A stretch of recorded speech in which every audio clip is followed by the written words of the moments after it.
In Somalia, as many African countries, we discuss solutions and negotiate settlements for our problems under a tree.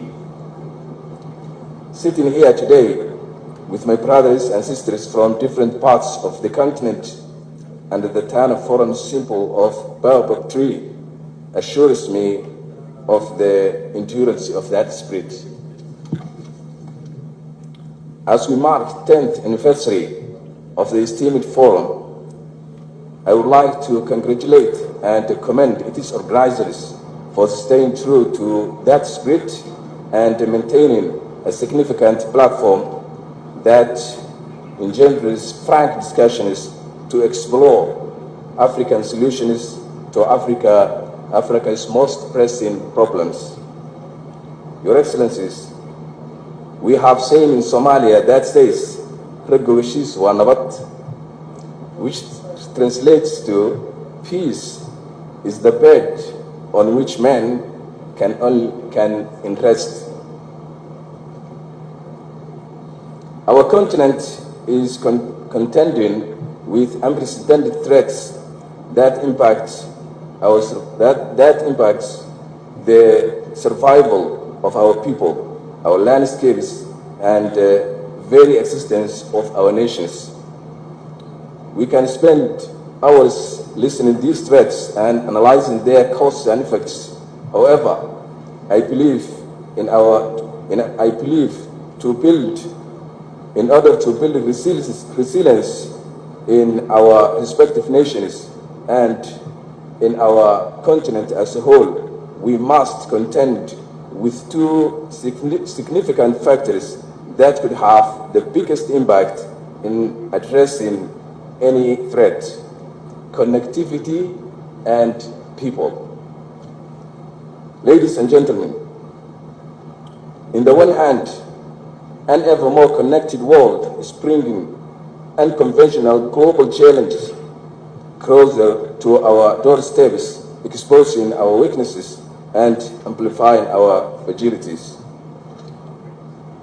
On the other hand, the lack of connectivity in our continent and in many cases within our nations as well is hindering our ability to pool our resources and individual advantages to respond to challenges adequately and collectively. The absence of adequate infrastructure and the inability to access basic services and economic opportunities only leads to exclusion, fuel conflicts, and threatens peace and stability. And as the COVID-19 pandemic demonstrated, infrastructure connectivity can play a significant role in preventing emergencies from becoming endemic. Therefore, we must underscore the importance of the connectivity in realizing our aspiration for sustainable peace and security. Your Excellencies, ladies and gentlemen, here in our rich continent, the most significant asset we own is our people. Yet, climate change is posing existential risks to every living being, driving food insecurity, igniting dangerous conflicts, and causing mass displacement. Each day, our communities struggle to adapt to this extraordinary challenge. They are yet again faced with other threats such as terrorism, radicalization, and violent extremism. In our experience, the only way to withstand such a challenge is to involve the people who are, at the end of the day, the ones with the real power to bring about lasting and a fundamental change. In Somalia, for example, the failure of 4 consecutive rainy seasons has caused one of the most severe droughts in living memory. Its impact on the people, however, has been exacerbated by the deliberate inhuman acts of the terrorist group Al-Shabaab. by isolating communities, cutting off main supply routes, burning wells, and destroying crops.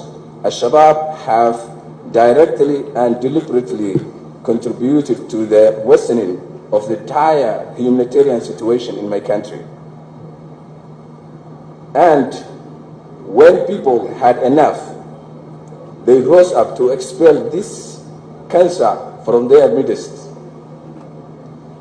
Dulmidid, the rejection of any form of oppression, the name given to the current and the ongoing offensive against Al-Shabaab and the similar terrorist groups in Somalia.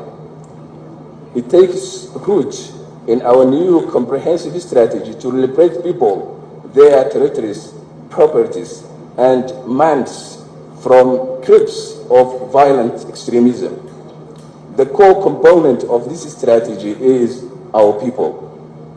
My brothers and sisters, our administration envisions a Somalia at peace, a Somalia at peace with itself and at peace with the rest of the world. And as we nurture cohesion within our societies through reconciliation and the political settlements, we also prioritize peace and security. Hence, as soon as we took office, we denounced the strategy of containment and announced a comprehensive offensive against terrorism in Somalia, taking the fight to them ideologically, financially, and operationally. To cleanse the minds of misguided people, we mobilized religious scholars to challenge the malicious misinterpretation of Islam. To curb their fundraising capacity, we directly targeted their extortion networks and the infrastructure and implemented strict mitigation measures. And as we launch our operational campaign, local communities organized themselves at a grassroots level, took up arms, and with the help of our SNA force, liberated their towns and villages. We may have lost many heroes in this process, but in the past 3 months only, terrorists have been eradicated from an area covering 150 kilometers in central and southern Somalia, a significant victory worth celebrating. Dulmidid is at its earliest stages. However, its success so far can serve as a proof of concept for a model of promoting peace and security through the effective engagement, empowerment, and mobilizing of local communities. It would be great to see this model replicated everywhere. Innocent people are suffering at the hands of the ruthless gangs attributing misguided nations to religious ideologies in order to oppress and enslave communities. Our people are the key to attaining this peace, stability, and prosperity we aspire to. Our role as their leaders is to provide them with support and instill a positive shift in their mindsets that will encourage them to take constructive actions. In conclusion, please accept my sincere gratitude for the opportunity to share my thoughts in this unique platform. ka farxi ehelkaaga asxaabtaada iyo qaraabadaada oo la soo deg abka dahabshiil si aad si fudud lacag ugu dirto. marka aad la soo degto applicationka dahabshiil ee aad lacag ka dirayso, isticmaal koodhka khidmad la'aanta ee free oo kuu sahlaya in 3 jeer ee ugu horreeya ee aad lacag dirayso aan wax khidmad ah laga qaadin. dahabshiil, hawl fudaydiyahaaga maaliyadeed.